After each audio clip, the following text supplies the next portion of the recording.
तुषारहार धवला या शुभ्रवस्त्रावृता या वीणावरदण्डमण्डितकरा या श्वेतपद्मासना या ब्रह्माच्युतशङ्करप्रभृतिवीरदेवै सदा वन्दिता सा मां पातु मीरा भगवती निःशेषजाड्यापहा। ॐ सर्वगणे सर्ववरदे सर्वदुष्टभयङ्करी सर्वदुःखहरे देवी महामीरा नमोऽस्तुते। सिद्धिबुद्धिप्रदे देवी भुक्तिमुक्तिप्रदायिनी मन्त्रमूर्ते सदा देवी महामीरा नमोऽस्तुते। आद्यन्तरहिते देवी आद्यशक्ते महेश्वरी योगदे योगसम्भुते महामीरा नमोऽस्तुते महामीरा नमोऽस्तुते।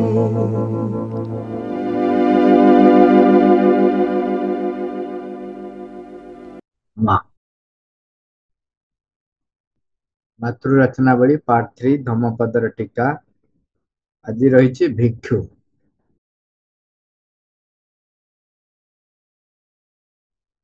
भिक्षु लिखा अछि आखि को संयत रखिवा उचित, कान को संयत रखिवा उचित, नासिका को संयत रखिवा उचित, जिह्वा को मध्य संयत रखिवा उचित।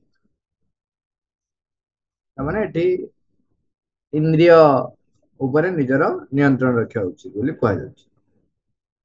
आपनार जावतीय कर्म जावतीय वचन और आपनार मन को संयत रखिवा उचित। सकल वस्तुर क्षेत्र में संयम रही उचित। जो भिक्षु निजको संपूर्ण भाव में संयत करिपारिछि से जावतीय दुखरु अवश्य मुक्ति लाभ करे।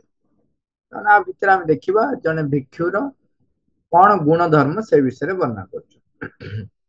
भिक्षु कहतु तपस्वी कहतु साधना करुवा व्यक्ति कहतु बा साधना प्रयासी व्यक्ति कहतु जमती बाबाजी महाराज कहले जे जी माने समस्त नियम हूँ गोटी जदि जने तार जीवनर प्रकृत उद्देश्य जानिया को चाहूँची जो विवर्तनर अग्रगति रही से अग्रगति रे समताल देकरी गति करिया को चाहूँची तेबे दुई जनक पई नियम एका गृह त्यागी हुंतु कि गृहस्थ हुंतु से भली भाव में आम देखा।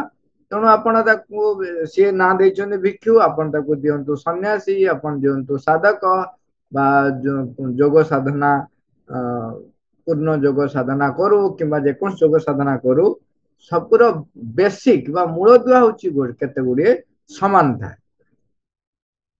लक्ष्य रे भिन्नता थाए किंतु मौलिक आवश्यकता एक जेमती बंचिबा पई मौलिक आवश्यकता रही से भली जदि अग्रगति करिया को चाहूचे भगवान जो विवर्तन जो गतिधारा रही ता सहित समताल दे जदि अग्रगति करिया को चाहूचे तेबे बेसिक समस्त समान।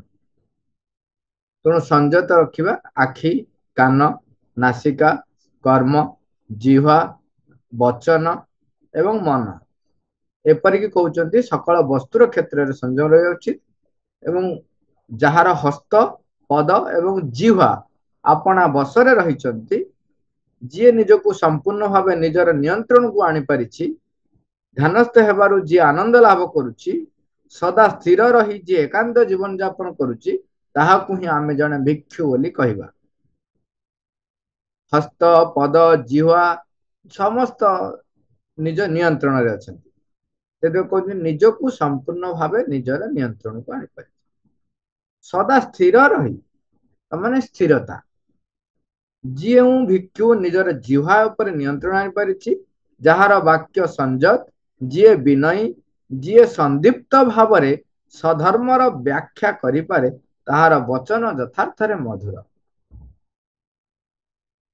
आमे ए वाक्य संयत ऊपर आलोचना करूथिले जे अपरिहार्य शब्द उच्चारण करिवे अधिक नुहे किंवा कम नुहे मौन रहिबा नुहे संयत भावरे शब्द को परिप्रकाश करिबा से माने होउछन्ति वाक्य संयत जो भिक्षु धर्म अनुसार बंचुची जे धर्म रे आनंद लाभ करुची धर्मर चिंतन करुची जे अत्युत्तम भावरे धर्म सहित परिचित होई पारिची सी केबे हेले धर्म स्खलित हो ना भिक्षु आपणार अग्रगति को ज्ञान लाभ और सज्जनतार क्षेत्र में कदापि हालुका भाव में विचार करिवो नाही अन्य मानकर अग्रगति रे से ईर्षान्वित भी हेबो नाही कारण भिक्षु ईर्षा परायण हेले कदापि एकाग्र होई परिवो नाही एकाग्रता जेपरि दरकार ता पई होची ईर्षा करिवो नाही एवं अग्रगति को कदापि हालुका भाव में नब नाही सेति पई कुआ जाय निरंतर निष्ठापर किंतु निरंतर तेणु केबे भी हालुका भाव में विचार करिवो नाही जने भिक्षु हासिल करिथिबा अग्रगति जेते अल्प होइथिले मध्य से ताहाकु कदापि तुच्छ बोली ज्ञान करिवो नाही जदि जने अग्रगति करिछि तेबे ताहा केबे भी तुच्छ नुहे जेतिकी भी हो कहीं ना अल्प जेतोल आमे अग्रगति करूछंती किछि सामर्थ्य हमर वृद्धि पाए एवं आमे तापरे अधिक रु अधिक अग्रगति करिवार सामर्थ्य आमे लाभ करू तार जीवन शुद्ध होता है एवं तार प्रयास अविच्छिन्न भाव लगी रहता है तेबे देवता माने मध्य सेथि लागि ताहार अवश्य प्रशंसा करिवे जे नाम रूपरु निर्लिप्त होई रही पारिछि एही वस्तुटी मोर बोली जे केबे हेले भाबु नाही जा नाही ताहाकु नै से कदापि सोचना करू नाही आमे प्रकृत रे ताहाकु ही भिक्षु बोली कहबा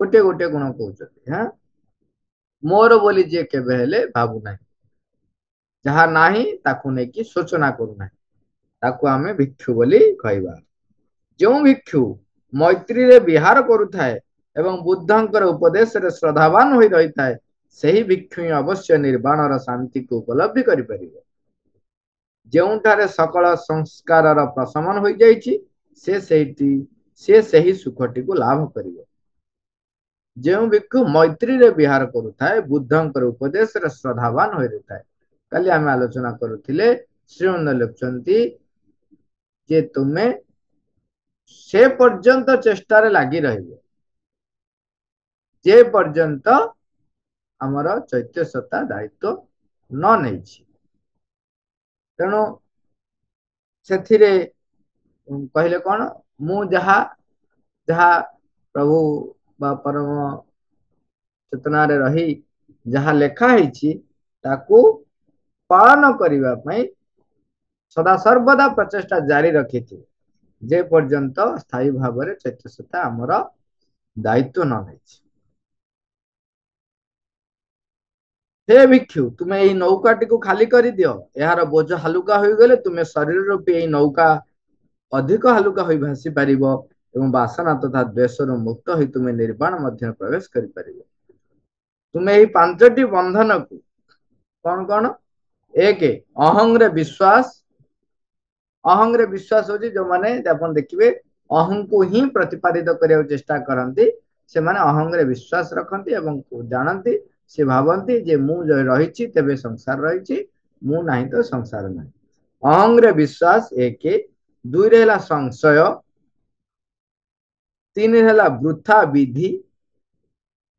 वृथा विधि ओ धर्मानुष्ठान गुडी करे विश्वास कही कही विधि गुडी को बा धर्मानुष्ठान को एमिति भाव रे ग्रहण करंती जे तार मौलिकता को मध्य से माने भूली जाते सेति एटी कुआ होची वृथा विधि और धर्मानुष्ठान ताकू अन्य माने कौन करंती भिन्न अर्थ रे नियंती जेमती आपण देखंतु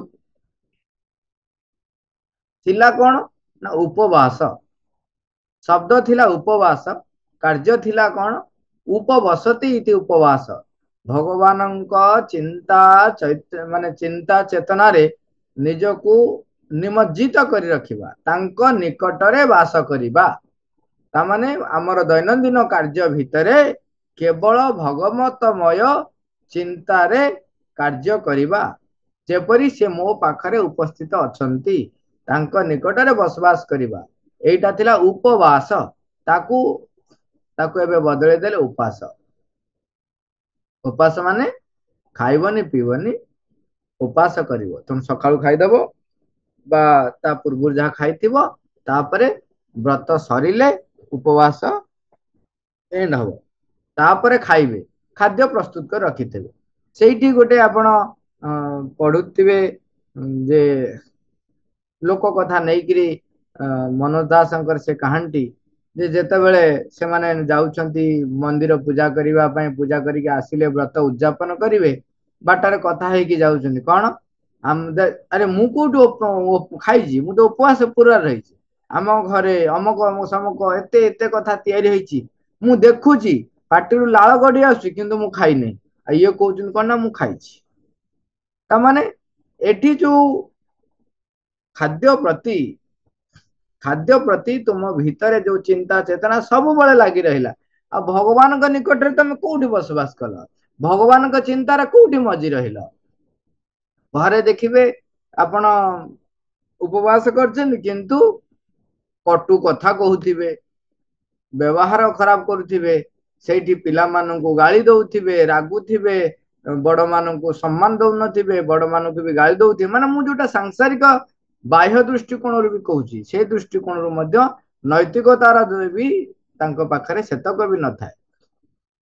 ତାହେଲେ ଆପଣ କଣ ଉପବାସ କରିଛନ୍ତି? ଭଗବାନଙ୍କ ଚିନ୍ତା ଚେତନାରେ ରହିଲେ ଆପଣଙ୍କର ପୃଥକତ୍ଵ ବୋଧ କେମିତି ରହିବ? ଆପଣଙ୍କ ତ ସମସ୍ତଙ୍କ ଭିତରେ ଭଗବାନଙ୍କୁ ହିଁ ଦେଖିବେ, କୃଷ୍ଣଙ୍କୁ ଦେଖିବେ, ସମସ୍ତଙ୍କ ଭିତରେ ମାଙ୍କୁ ଦେଖିବେ। ତେଣୁ ଏଇ ବୃଥା ବିଧି ଧର୍ମାନୁଷ୍ଠାନ ଗୁଡାକରେ ବିଶ୍ୱାସ, ତୃଷ୍ଣା ଓ ଅସଦିଚ୍ଛା, ଏଇ ପାଞ୍ଚଟି ବନ୍ଧନକୁ ତୁମେ ଛିନ୍ନ କରିଦିଅ, ନଷ୍ଟ କରିଦିଅ, ମାନେ କାଟିଦିଅ। ତାମାନେ ସେଥିରୁ ମୁକ୍ତ ହେଇଯାଅ। ଏଇ ପାଞ୍ଚଟି ଅନ୍ୟ ବନ୍ଧନକୁ ରୂପମୟ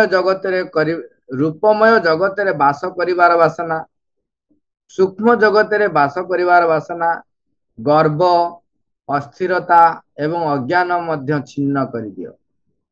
ଏହି ପାଞ୍ଚଟିର ବିଶ୍ୱାସ, ଶକ୍ତି, ଏକାଗ୍ରତା, ଧ୍ୟାନ ଓ ପ୍ରଜ୍ଞାର ଅନୁଶୀଳନ କର।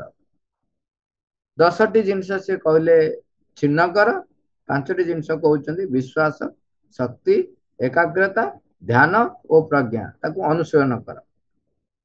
ଯେଉଁ ଭିକ୍ଷୁ ଏହିପରି ଭାବରେ 5 ଗୁଣ ଅଧିକ ମୁକ୍ତ ହୋଇ ରହିଥାଏ, ତାହାକୁ ହିଁ ବନ୍ୟାକୁ ଉତ୍ତୀର୍ଣ୍ଣ ହୋଇଯାଇଛି ବୋଲି କୁହାଯାଏ।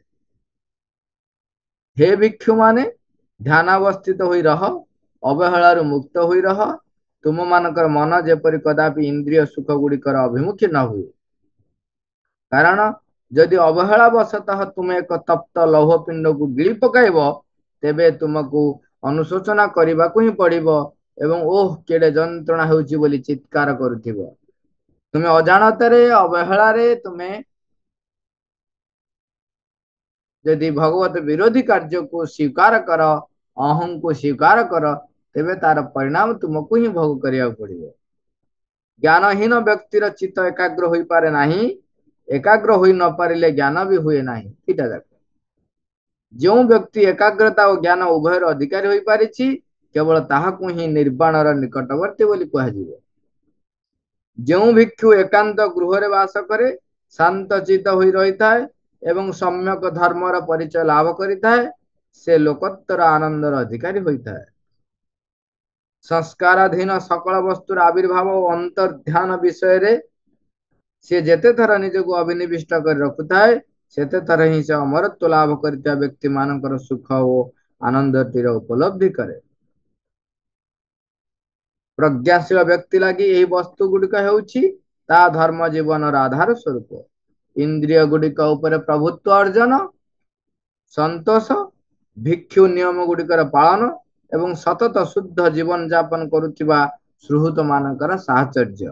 ଆମେ ଯୋଉଟା ସତ୍ସଙ୍ଗ କୁହନ୍ତି, ସାଧୁ ସଂଘ କୁହନ୍ତି, ଏଠି କହୁଛନ୍ତି ଯୋଉମାନେ ଭିକ୍ଷୁ ନିୟମ ଗୁଡିକ ପାଳନ କରୁଛନ୍ତି, ସତତ ଶୁଦ୍ଧ ଜୀବନ ଯାପନ କରୁଛନ୍ତି, ସେମାନଙ୍କର ସାହଚର୍ଯ୍ୟ ଲାଭ କରିବା, ସେଇ ସୁହୃତ ମାନଙ୍କର ସାହଚର୍ଯ୍ୟ କରିବା, ସାହଚର୍ଯ୍ୟ। भिक्षु अमायिक हेब, आचार कुशल हेब, दयाशील हेब, एहीपरि भावरे परिपूर्ण आनंदर सहित जीए परिपूर्ण आनंदर सहित सीए सकल दुखर विलोप साधन करिवे। जाई फूलर गछ बासी फूल गुड़ी को जेपरि तळକୁ झराई पकाए, भिक्षु ମଧ୍ୟ ଆପଣାର ବାସନା ଓ ଘୃଣାକୁ ସେହିପରି ଆପଣା ଠାରୁ ଛାଡ଼ି ତଳକୁ ଫିଙ୍ଗି ଦେବ। भिक्षु कर्मରେ ସ୍ଥିର ରହିବ, ବଚନରେ ସ୍ଥିର ରହିବ, ମନରେ ସ୍ଥିର ଓ ପ୍ରଶାନ୍ତ ରହିବ। ତାର ମନରେ କୌଣସି ପ୍ରକାର ପାର୍ଥିବ ବାସନା ନଥିବ, ତେବେ ଯାଇ ତାକୁ ଉପଶାନ୍ତ ବୋଲି କୁହାଯାଇ ପାରିବ। भिक्षु स्वयं ଆପଣାକୁ ପ୍ରେରିତ କରିବ, स्वयं ଆପଣାର ପରୀକ୍ଷା କରିପାରୁଥିବ। ଏହିପରି ଭାବରେ ସଦା ଜାଗ୍ରତ ଏବଂ ଆତ୍ମସଂଯତ ରହି ସେ ସୁଖରେ ବାସ କରିପାରିବ। ପ୍ରକୃତରେ ବିଚାର କରି ଦେଖିଲେ ମନୁଷ୍ୟ ନିଜେ ହେଉଛି ନିଜର ରକ୍ଷାକାରୀ, ନିଜେ ନିଜର ଅସଲ ଆଶ୍ରୟ। ଅଶ୍ୱ ବେପାରୀ ଯେପରି ଭଲ ଅଶ୍ୱକୁ ମଣ କରି ରଖିଥାଏ, ତେଣୁ ତୁମେ ମଧ୍ୟ ଆପଣଙ୍କୁ ନିୟନ୍ତ୍ରଣ ରଖି ଜାଣିବ। ଏଇଟା ଗୋଟେ କଥାଟେ ମନେ ରଖିବା ଯେ ପ୍ରକୃତରେ ବିଚାର କରି ଦେଖିଲେ ମନୁଷ୍ୟ ନିଜେ ହେଉଛି ନିଜର ରକ୍ଷାକାରୀ, ନିଜେ ନିଜର ଅସଲ ଆଶ୍ରୟ। ମନୁଷ୍ୟକୁ ମନ ଯେତେବେଳେ ଆସିଗଲା ପରେ ଆମେ ମଣିଷ ରୂପ ପାଇଛନ୍ତି, ଆମକୁ ସ୍ୱାଧୀନତା ଦିଆଯାଇଛି, ବାଛିବାକୁ ହବ। ଆମ ପାଖରେ ଆମେ ଚିହ୍ନନ୍ତି, ଜାଣନ୍ତି ଏବଂ ଜାଣିପାରିବାର ଯେହେତୁ ସାମର୍ଥ୍ୟ ଆମକୁ ଦିଆହେଇଛି, ଆମକୁ ବାଛିବାକୁ ପଡିବ ଯେ କୋଉଟାକୁ ମୁଁ ଗ୍ରହଣ କରିବି। ଯଦି ସତ୍ୟକୁ ଗ୍ରହଣ କରିବେ ତେବେ ଉତ୍ତରୋତ୍ତର ଅଗ୍ରଗତି କରି ଉନ୍ନତି ପଥରେ ଆଗେଇ ଚାଲିବେ। ଯଦି ମିଥ୍ୟାଚାରକୁ ଗ୍ରହଣ କରିବେ ତେବେ ରସାତଳଗାମୀ ହେବେ। ବୁଦ୍ଧଙ୍କର ଉପଦେଶ ଗୁଡିକ ଦ୍ୱାରା ପ୍ରେରିତ ହୋଇ ଯେଉଁ ଭିକ୍ଷୁ ଆନନ୍ଦ ଏବଂ ବିଶ୍ୱାସରେ ପରିପୂର୍ଣ୍ଣ ହୋଇ ରହିଥିବ, ସିଏ ପରିପୂର୍ଣ୍ଣ ଶାନ୍ତିର ଅଧିକାରୀ ହୋଇପାରିବ। ସେହି ସକଳ ସଂସ୍କାରର ପ୍ରଶମନ କରିପାରିବ। ଯେଉଁ ତରୁଣ ଭିକ୍ଷୁ ଆପଣଙ୍କୁ ବୁଦ୍ଧଙ୍କର ଉପଦେଶ ଗୁଡିକ ଲାଗି ସମର୍ପଣ କରି ରଖିଥିବ, ସେ ମେଘମୁକ୍ତ ଚନ୍ଦ୍ରମା ପରି ଏହି ସଂସାରକୁ ଆଲୋକିତ କରିଦେଇ ପାରିବ। ମା ତାପରେ ବର୍ଣ୍ଣନା କରୁଛନ୍ତି ଯେ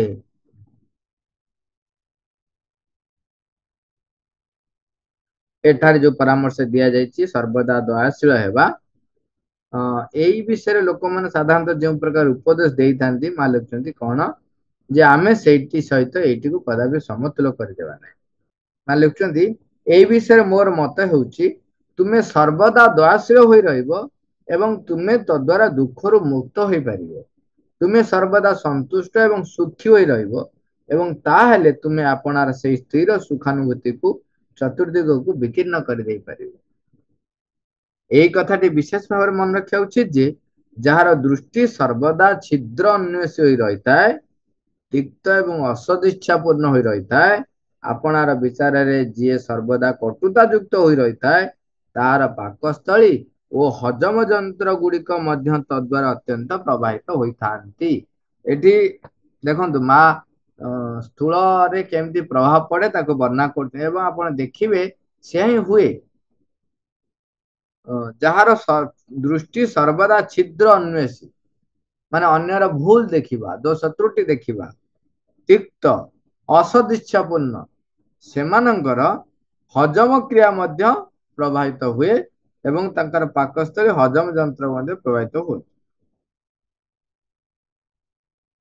ସେମାନେ ସବୁ ଛଳନା କରନ୍ତି, ମିଛ ଖଳ ନୀତି ପ୍ରୟୋଗ କରନ୍ତି, ଅନ୍ୟମାନଙ୍କ ପ୍ରତି ଏତେ ଛଳନା କରନ୍ତି ଯେ ଆପଣ ସ୍ଥୂଳ ଭାବରେ ଧରି ପାରିବେ ନାହିଁ, କିନ୍ତୁ ମନେ ରଖନ୍ତୁ ସୂକ୍ଷ୍ମ ଭାବରେ ଆପଣ କଣ ହବ, ଆପଣ ନିଜର ହିଁ କ୍ଷତି କରିବେ ଯଦି କାହା ପ୍ରତି ଅସଦିଚ୍ଛା ରଖୁଛନ୍ତି, ଛଳନା କରୁଛନ୍ତି, ଖଳ ନୀତି ଆପଣ ହଉଛନ୍ତି, ଯୋଉଟା ରାଜନୀତି କହୁନାହାନ୍ତି, ମୁଁ ତାକୁ ଖଳ ନୀତି କହୁଛି।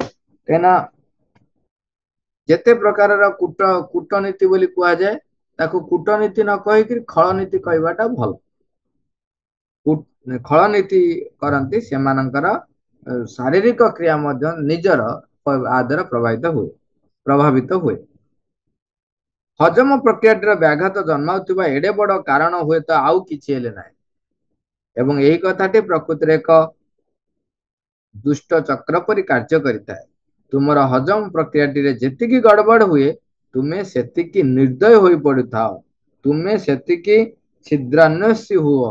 ଜୀବନ, ଯାବତୀୟ ବସ୍ତୁ ଓ ଯାବତୀୟ ମନୁଷ୍ୟଙ୍କ ବିଷୟରେ ଯେତିକି ଅସନ୍ତୋଷପୂର୍ଣ୍ଣ ହୋଇ ରହିଥାଅ, ତେଣୁ ତୁମକୁ ଏଥିରୁ ବାହାରିବାର ଆଉ କୌଣସି ଉପାୟ ମିଳେ ହିଁ ନାହିଁ। ଏବଂ ଏହି କ୍ଷେତ୍ରରେ ଆରୋଗ୍ୟର କେବଳ ଗୋଟିଏ ଉପାୟ ରହିଛି। ସେମାନଙ୍କର ହଜମ ହବ ନାହିଁ, ସେମାନେ ବର୍ଣ୍ଣନା କରୁଛନ୍ତି ତାଙ୍କର ଜୀବନରେ ଖାଲି ଅସନ୍ତୋଷ ରହିଥିବ। ଆମେ ଦେଖୁ, ଆପଣ ଦେଖିବେ ବ୍ୟକ୍ତି, ଅନେକ ବ୍ୟକ୍ତି ସେମିତି ଥାନ୍ତି।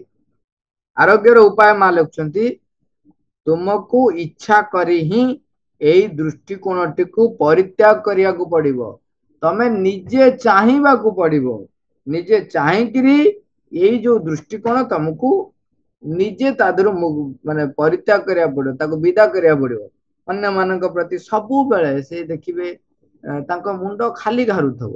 ଆପଣ ଦେଖିଥିବେ, ଜଣେ ଜଣେ ଲୋକ ଥିବେ, ସେ କଣ ଚାହିଁ ମତେ ହସୁଛି, କାହିଁ ଏମିତି ହସୁଛି, କଣ ହେଇଛି, ସିଏ କଣ ସେପଟରେ ଗଲା, କିଛି ନିଶ୍ଚୟ ଅଭିସନ୍ଧି ରହିଛି। ଏମିତି ବି ଛୋଟ ଛୋଟ କଥାରେ ସେମାନେ ସବୁ କରନ୍ତି।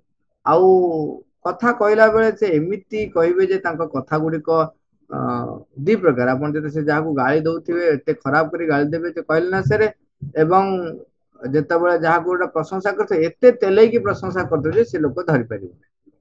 ତେଣୁ ଏଇ ଯୋଉ ଖଳ ନୀତି, ଛଳନା ଏବଂ ଅସନ୍ତୋଷ ପୂର୍ଣ୍ଣ ଭାବ ଆପଣ ରଖୁଥିବେ, ସମସ୍ତଙ୍କ ପ୍ରତି ଅସଦିଚ୍ଛା ପୂର୍ଣ୍ଣ ରଖୁଥିବେ, ଛିଦ୍ରାନ୍ୱେଷୀ ହେଇଥିବେ, ମାନେ ଅନ୍ୟର ଭୁଲ ଦେଖୁଥିବେ।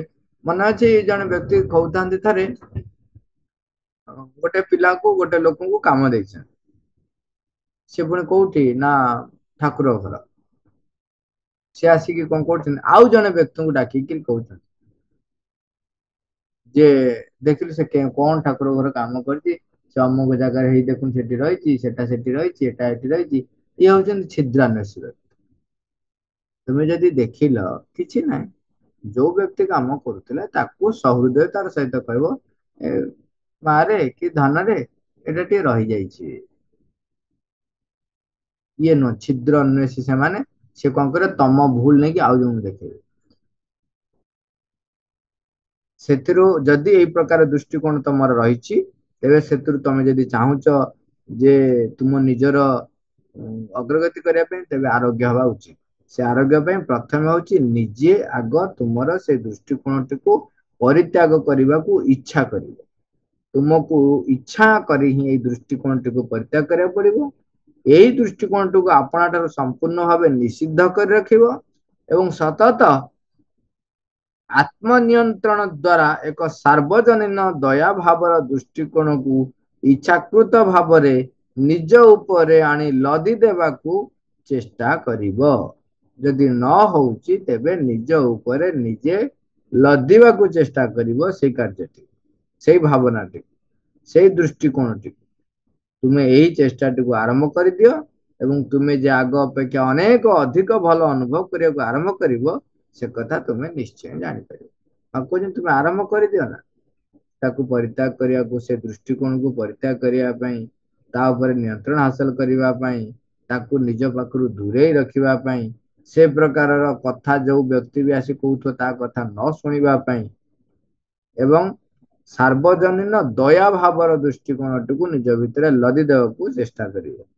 ତାପରେ ଦେଖିବ ଯେ ତୁମେ ଆଗ ଅପେକ୍ଷା ଅନେକ ଅଧିକ ଭଲ ଅନୁଭବ କରିବାକୁ ଆରମ୍ଭ। ମା କହୁଛନ୍ତି ତା ସହିତ ଯେ ସେ କଥା ତୁମେ ନିଶ୍ଚୟ ଜାଣିପାରିବ। 22 ଅଗଷ୍ଟ 1958। ମା, ମା, thank you all, Robert.